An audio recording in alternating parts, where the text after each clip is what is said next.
Michigan is the defending national champion. They've won 16 games in a row. It could all come to an end with their biggest test yet at the Big House when Texas comes calling this weekend. We'll explain. Locked On Big Ten starts right now.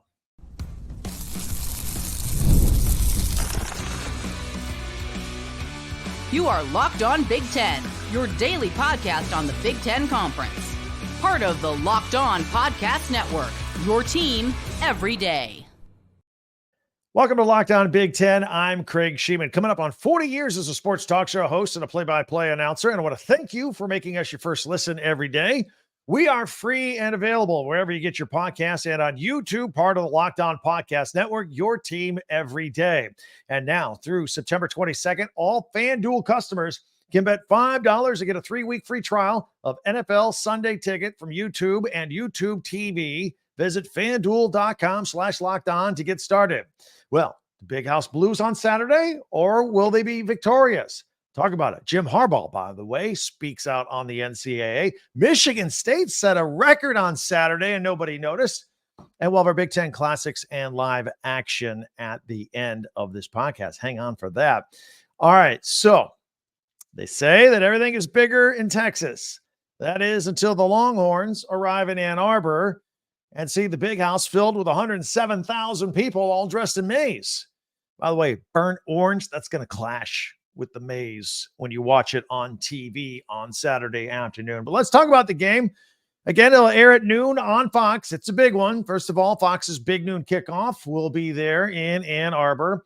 And I say this, with all the sarcasm I can muster, Urban Meyer should be greeted with the utmost enthusiasm when he walks into the Big House for the show on Saturday. But they are there because this is the biggest game of the day in college football. The question is Michigan still at a level where they can win a game like this? They can, but it's going to be tough. Well, Michigan won the Natty last year. Texas was in the playoffs last year too, coming up short against Washington.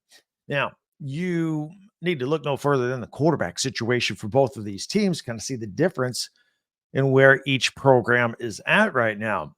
Texas brings veteran Quinn Ewers at quarterback. He could have gone to the NFL last year. He's that good. He decided to come back to Texas for another season. I mean, he's good. He's really good. And his backup is probably the most famous backup in the entire country in Arch Manning. In fact, with this matchup on the schedule so early in the season, this game was supposed to kind of be Arch Manning's national coming out party on national TV until Quinn Ewers decided, I'm going to come back to Texas for another year. And, of course, that delayed Arch Manning taking over as the starting quarterback. Meanwhile, the quarterback situation in Michigan is rough at best, right? Will we all agree? The Wolverines' star quarterback from last year, J.J. McCarthy, did not come back to school for another year like Quinn Ewers did. He's now off in the NFL. And last week of the season opener against Fresno State, the Wolverines, I thought, offered a bit of a surprise when they trotted out former walk-on Davis Warren as the starting quarterback.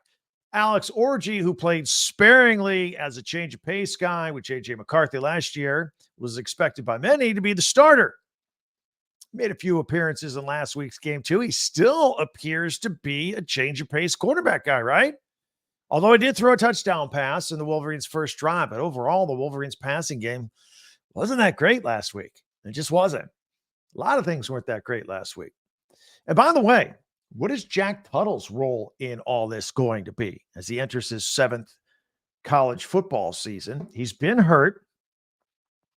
Michigan's been very vague about his status, and I'm wondering if maybe he could be a surprise starter on Saturday or at some point. The reason I say that, head coach Sharon Moore waited till the last second to announce who his starting quarterback was going to be. Now, I think he likes to keep people guessing.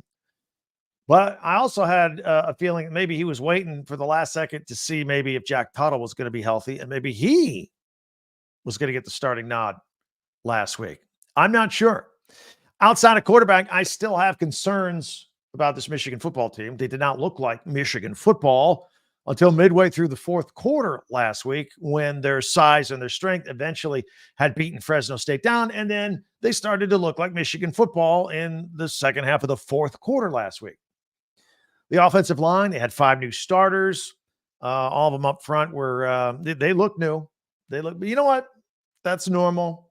Offensive line is kind of like the last unit to find some cohesiveness. We'll see how they look this week. The running game with Donovan Edwards struggled, although Khalil Mullings had some nice runs in the second half. And while Colston Loveland should be a big weapon this year, there doesn't appear to be a deep threat, a fast, deep threat to kind of stretch defenses on the Michigan offense, at least not yet. On defense, at times they look like their usual self up front. Kenneth Grant, Mason Graham, they're going to be in the NFL someday. They do their thing up front. They clog everything up. I thought they did a pretty nice job. Defensive coordinator Wink Martindale used a heavy rotation at corner. I don't know if he was just wanting to use live game situations to kind of figure things out. He was rotating guys in, which it meant at times that starter Will Johnson was not on the field. I don't like that. I think Will Johnson should be on the field at all times for Michigan, unless he's being carried off, as evidenced by his 86-yard game-sealing pick six in the fourth quarter. Now, while I do have some concerns about Michigan, Texas has some weaknesses that the Wolverines may be able to exploit in this game. I mentioned Michigan's lack of passing game or deep threat. Well, Texas's biggest weakness may be their secondary. Their pass defense ranked 59th in the country last year, and the team lost two of its best pass rushers to the NFL. So I don't know how solid they are in defense. Maybe Michigan can exploit that somewhat. And while they have the advantage at quarterback in this game with Quinn Ewers, their top 5 receivers and their top rusher all moved on to the NFL from last year. So they're like Michigan. They got guys that moved on. There's new guys that need to step up. So this game may be more even than a lot of people are thinking. A lot of people are saying, hey, Texas is going to win this game. Well, we'll see. They got the better quarterback, at least right now, but there may be some other weaknesses that Michigan could jump on.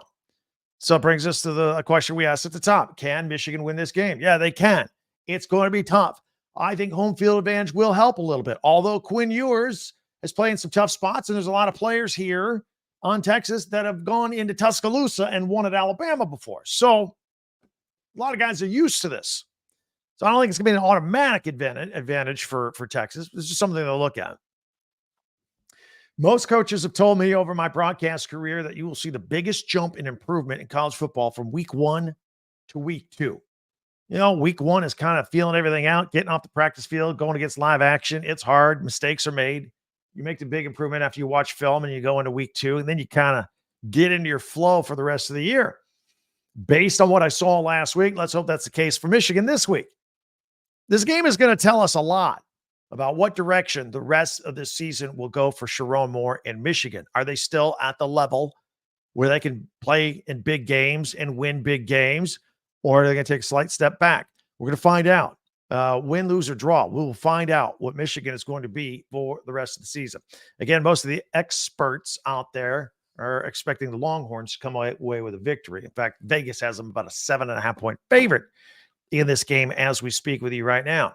What do you think? I know I'm going to hear from Michigan fan on this. I love the interaction on Twitter, Talk Big Ten, or the comments on YouTube. Back and forth, really get this thing going. Always love that. Are you cautiously optimistic? Do you think there's no way Texas is coming into the big house? Are you a little scared because you didn't see enough during the game at Fresno State? A lot of questions. Want to hear from you, Michigan fan, on all the comments. In the meantime, going to ask you all, if you haven't yet, to subscribe and follow and share Locked On Big Ten for free wherever you get your podcast. That way you get the latest episode of this podcast as soon as it becomes available each and every day. And don't forget to pick up some Michigan Wolverines gear. Get yourself some shirts and hats and pennants and coffee mugs and all that. It's all on our website where all of our podcasts go. TalkBig10.com. TalkBig10.com. That's the number 10. TalkBig10.com. You see the crawl on the bottom if you're watching on video. All right. What does Kalen DeBoer, he's the head coach now at Alabama, what does he think about the Texas-Michigan game? He was the coach at Washington last year. He played both Texas and Michigan in the playoffs last year. Faced them both. He had some thoughts. Plus, Jim Harbaugh has some more thoughts. He talked with ESPN about the NCAA, and obviously, he did not hold back. I'll share that with you. Hey, and did you notice that Michigan State set a Big Ten record last week? Everybody thought their win was underwhelming, but yeah, they set a record. We'll tell you what that is. And Oregon's trying to get better. Basically, I'm trying to tell you, we got a lot to do. So hang tight. That's all coming up in 1 minute right here on Locked On Big Ten. FanDuel, we talk about it all the time. It makes sports more fun, frankly. FanDuel is America's #1 sports book. Got a little something different for you here. Now through September 22nd, all FanDuel customers can bet $5 and get a 3-week free trial of NFL Sunday Ticket from YouTube and YouTube TV. Then, with a YouTube TV base plan, you'll be able to watch every regular season Sunday afternoon out-of-market game. All you need is a Google account and a current form of payment, and you can cancel anytime. All you have to do is visit FanDuel.com/lockedon and download America's #1 sportsbook, FanDuel. I want to thank all of you for making Locked On Big Ten your first listen every day. Thank you, especially everydayers out there. Meanwhile, be sure to subscribe on YouTube and share if you think you know somebody that doesn't know we're out here, but they're a big Big Ten fan. Let them know we're here. Share. Really easy. Love it. Thank you very much in advance. So subscribe, share, and follow and like Locked On Big Ten, wherever you get your podcast. Locked On Big Ten, your team every day. Plus, we have our website I always invite you to check out for podcasts and merchandise at talkbig10.com. And I want to remind you that, well, college football is heading into week 2. You can always get caught up. The Big Ten, the ACC, the SEC, the Big 12. We have all kinds of podcasts available on the Locked On stable full of college experts. You can subscribe to Locked On College Football. We have our weekly previews by conference. You see the Big Ten squad out there. It's all good stuff. Everything you need to know in one place. Be sure to follow and subscribe on the Locked On College Football podcast, part of the Locked On Podcast Network, your team every day. All right. So you remember Alabama coach Kalen DeBoer was the head coach of the Washington Huskies last year. And that meant he played both Texas and Michigan in the college football playoffs last year. So what does he think about this year? Well, he was on an SEC conference call and he was asked about both programs. Now, he says he thinks they both believe in physical football and that both teams know you win big games by running the ball, but he also admitted, look, I've been busy moving from Washington to Oregon to Alabama. I haven't spent a lot of time paying attention to Texas and Michigan's roster and all the moves and everything. So he's a little bit out of the loop. That's understandable, but he thinks that some things will always be the same, that they'll be physical and ready to go. Speaking of Michigan and its struggle to get the run game going last week, Sharon Moore added another running back coach to the staff recently going into the season, late August. Jaden Everett was added as an offensive analyst with the goal of helping new running back coach Tony Alford, who joined the Wolverines staff this summer, or this spring actually, when he came over from Ohio State. It was an interesting move at the time, and I think this is an interesting move as well, getting him a little help in Jaden Everett. Everett spent last season on the Vanderbilt staff. He's known Sharon Moore since high school, and he's known Alford for 10 years. So hopefully that all works out. And speaking of Alford, he's not happy with the Michigan running game at all. In fact, he came out and said he failed as a coach in the game last week against Fresno State. Not happy with the running game. Hopefully looking for a better effort on Saturday versus Texas. As long as we're talking about Michigan coaches, past or present, Jim Harbaugh, always a fun topic on this podcast. Now the coach of the Chargers, of course. We all know it's well documented. He has spent a lot of time battling the NCAA, Burgergate, Spygate, whatever. He spoke recently in an interview on ESPN. He didn't really want to talk too much about it when asked about those investigations, but he did throw some criticism in the direction of the NCAA again for their handling of the $2.7 billion lawsuit filed by student athletes. Of course, the lawsuit resulted in a settlement in which past, present, and future student athletes will get paid billions of dollars. Revenue share is what has come out of this. Harbaugh said the NCAA has been keeping money from athletes for decades, and they have no credibility. He said that's the truth. So you could sit here and say, hey, the NCAA is putting a show cause ban on Harbaugh. The NCAA this, they're investigating that. Of course, he's making $80 million with the Chargers, and he doesn't care what the NCAA has to say because he doesn't respect them and doesn't think they're credible. Now, from Michigan to Michigan State, did you know, Spartans fans, that Michigan State set a Big Ten record in their, let's call it less than impressive 16-10 win over Florida Atlantic this past weekend? Yeah, they did. You might not have noticed, but they have the record now for consecutive non-conference home opener wins to start the season. They've now done this 15 times, 15 consecutive non-conference home opener wins. How about that? And they haven't all been cupcakes either. They beat Oregon back in 2015. They beat Boise State in 2012. So there've been a couple big games in there along the way. It's a nice record. Why not? Why not flout it a little bit? Not bad. All right. Much continues to be said about the Oregon Ducks and the fact, we just talked about Michigan State, a non-impressive win. I think a win is a win, but it was not impressive, I guess, if you want to call it. Same thing with Oregon. All I hear all week long, hey, they only beat Idaho 24-14. I think a lot of people were expecting a big blowout in that game, and it didn't happen. Too many penalties, too many short plays, all that kind of stuff. Now, I think the game surprised the Ducks as well. I think they were expecting, you could say they overlooked Idaho. I don't think Dan Lanning lets his team overlook anybody. I think that's just how it worked out in game one. Expecting a big improvement in week two, although a respectable opponent. We'll get into that in a minute. But Dan Lanning said there was nothing free given to him on the field that day. And cornerback Dante Manning talked to the media after practice this week, and he said that the team had to go back to the doctor and fix what was wrong, getting back to work, getting better ahead of this week's game against a tough Boise State team. Could be an interesting game, another good gauge game.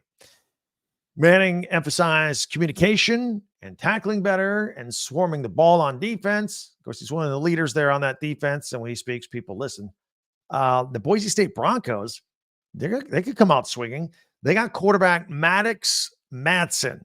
Now, he beat out Southern Cal transfer Malachi Nelson for the job. So we'll see. I'm going to be very interested in this game against the Oregon Ducks on Saturday afternoon. I know you will too.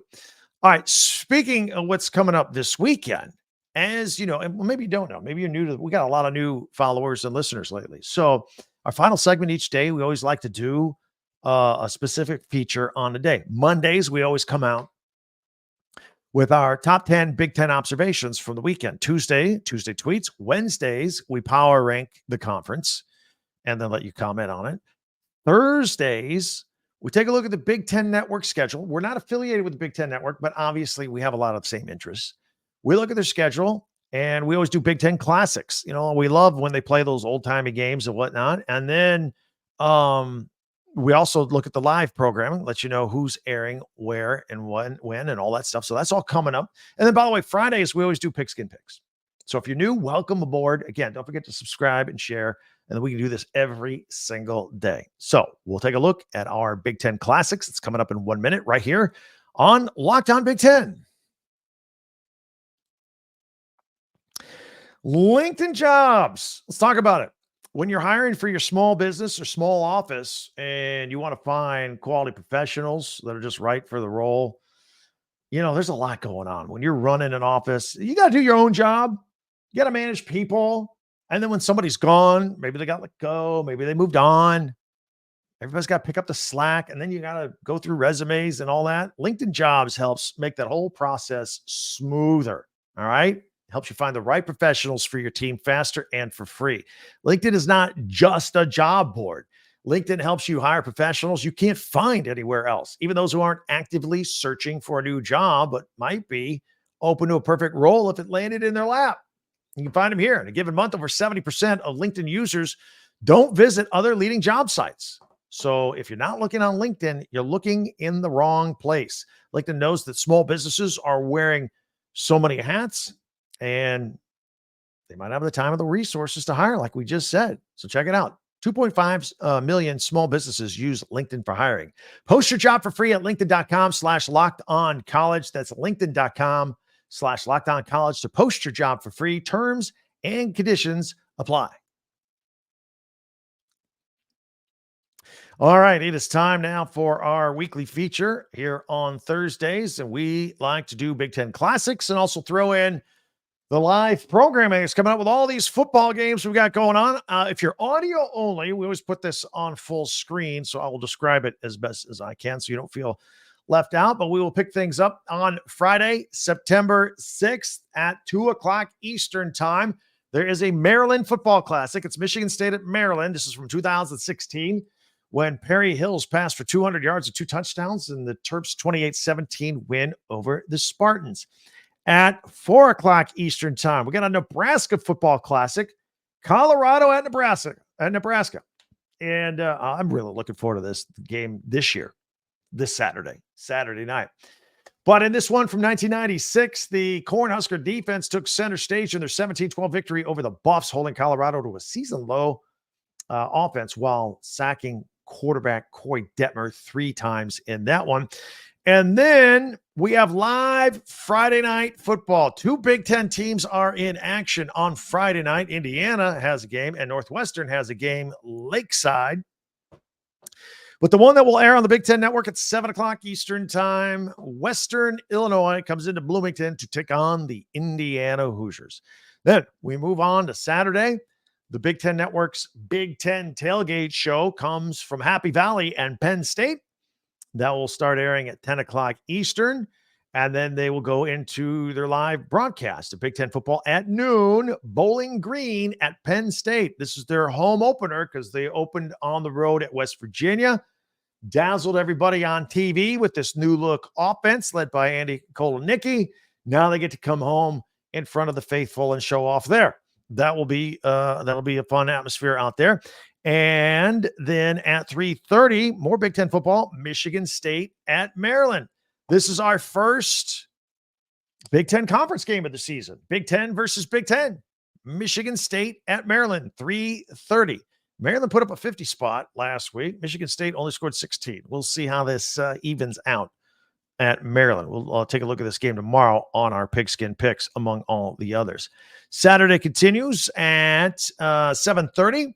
More Big Ten football, Western Michigan at Ohio State. Under the lights at the Horseshoe. Probably going to be a long day for Western Michigan against Will Howard and company. Meanwhile, at 11 o'clock, we got to get used to these 11 o'clock starts on the East Coast with Big Ten football.